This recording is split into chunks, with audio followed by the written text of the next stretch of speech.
50 pounds.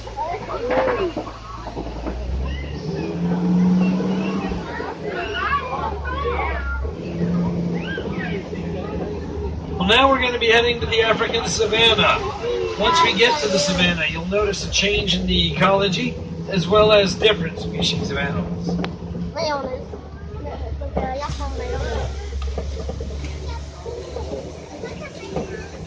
This large tree coming up on our right is a baobab tree. The baobab tree gets the nickname the upside down tree due to the fact it goes leafless 9 months out of the year. Baobabs do survive long periods of drought by storing a tremendous amount of water in their trunks. Well, this is one of my favorite views of the entire safari. This is the Serengeti grasslands. The Serengeti grasslands stretch for hundreds of miles across eastern Africa. It's a great superhighway for millions of migrating animals each year. It's also home to some of our more famous species, such as giraffe, zebra, elephants, and lions. If you look to the right, you're going to see the Nkoli cattle. Nkoli cattle are the only domestic species you're going to find on our reserve. They have lived alongside wildlife for centuries. Please keep the little ones seated. Nkoli were not bred for meat or milk like most cattle, but are actually considered a status symbol. The more Nkoli you have, the wealthier you are. The gray animals are white-bearded wildebeest. White-bearded wildebeest make up the largest migration of animals across Africa. They travel in herds of thousands. An interesting thing about the wildebeest is all the babies are born at the same time, so a newborn wildebeest needs to be able to stand within 5 minutes of birth, and then run with the herd within 15 minutes or it risks being left behind. Up ahead to the left is a portion of the fence that surrounds our entire reserve. It's known as a living fence. Living fences are chain-link fences with thorny brush and trees growing through them. It makes a semi-solid barrier predators don't want to cross, protecting the animals of our reserve from predation. Good thing, too, because those are African wild dogs. Let's see if I can get you a better view. African wild dogs are the most successful predators on the savanna. They've got about an 80% success rate. They'll actually run their prey down to the point of exhaustion. Unlike domestic dogs, African wild dogs have only 4 toes on their front feet. They are crepuscular animals, gotta stay seated, which means that they are more active in the early mornings and early evenings. Little guy in the gray, don't walk around. You need to just sit in one spot on the lap or on the bench. By the way, the more times I have to ask people to sit down, that's the less animal facts I get to give, because I only have so much air in my lungs.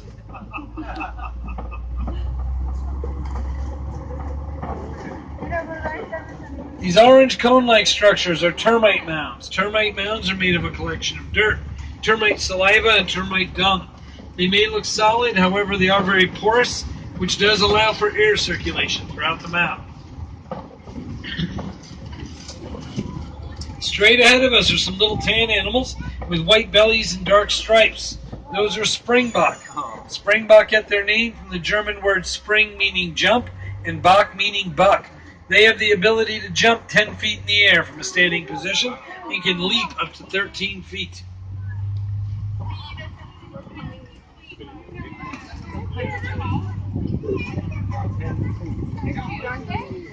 No, we don't want them to jump.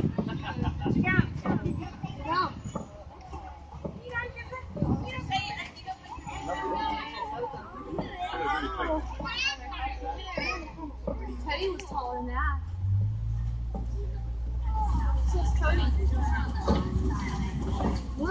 Now, if you look out in the field to the right, you're going to see some Patterson's eland. Patterson's eland are the largest of the antelope species.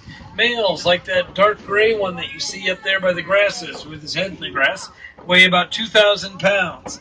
They have the ability to jump 8 feet in the air from a standing position. So basically, you got a 100-pound animal that can jump up 10 feet, a 1-ton animal that can jump up 8 feet.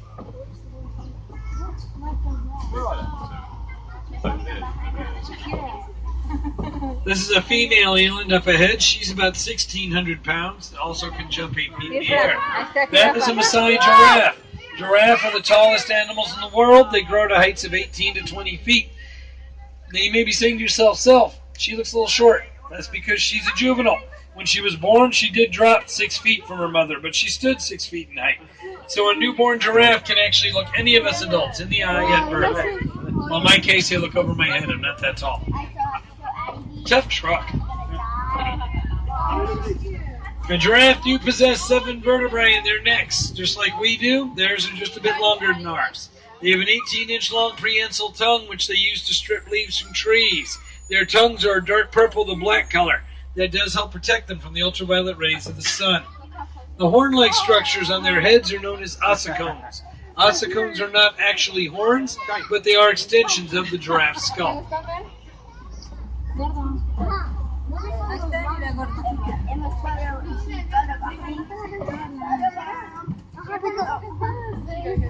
Well, now we're going to head to elephant country. We're going to go through an area known as Monkey Point.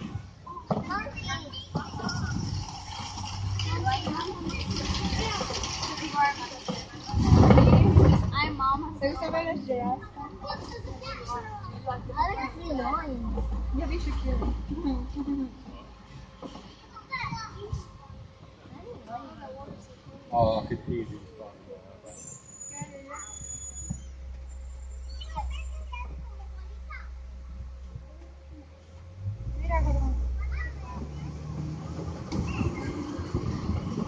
Wait a minute, what's going on up here? Ah, no, the road's closed. Looks like with all the rain we've had, the road's been washed out. Alright, just give me a second. I gotta check my GPS, see if I can find another way around here. Alright, looks like I can take this road to the left. I personally have never gone that way. I've only ever been to the right, but we're all adventurers, right? Alright, adventures out there. So let's see what lies around the bend.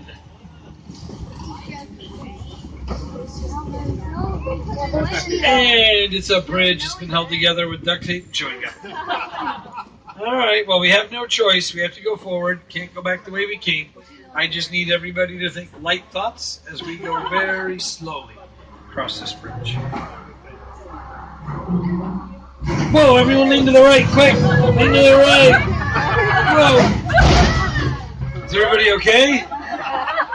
Did we lose anybody? I totally did not see that coming. Alright, off to elephant country.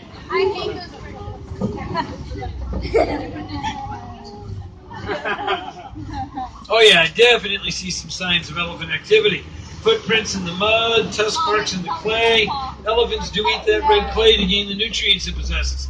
Kind of like us taking a multivitamin. And I do see some elephants up ahead.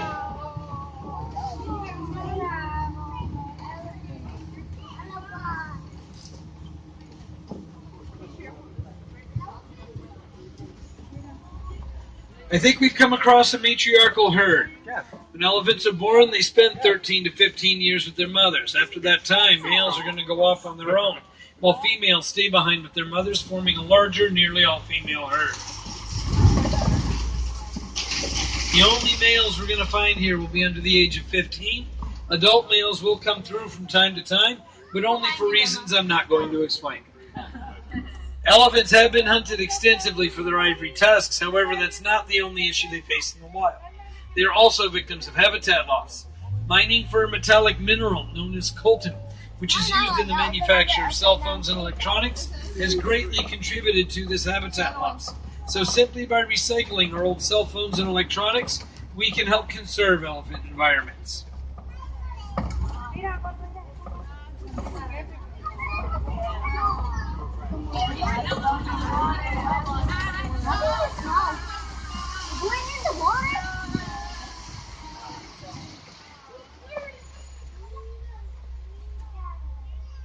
Actually, I think that smaller one there is the male. Wait, no, I'm wrong. That one's a female.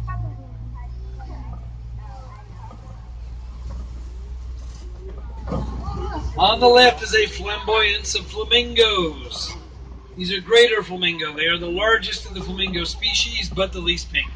When flamingos hatch, they are gray in color.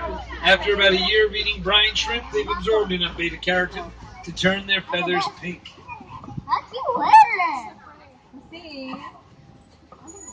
Alright, here's your photo op. Flamingos in the foreground, elephants way back there in the background with a baobab in the middle. And a truck.